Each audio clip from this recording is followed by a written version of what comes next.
Hello, traders. FX Pip Collector here. Today is Wednesday, April 9th, and this is my morning analysis for the pound US dollar. If you haven't done so yet, definitely do check out my free Discord channel, which is linked down here in the corner at the end of the video, and take a look at my website, fxpipcollector.com. So anyways, the pound dollar is definitely in a downtrend. If you go up to the daily time frame, we are definitely in a downtrend. Well, we at least confirmed that this move up is over.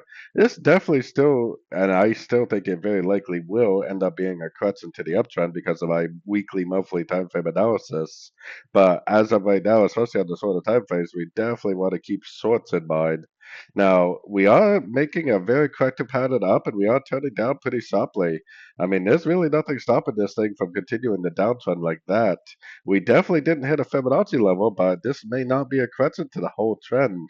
If you move it down to here, then we may actually just be in a crescent to the last wave of the trend, not a crescent to the whole trend itself. If we just measure the last wave of this trend, then it's a perfect 61% Fib bounce.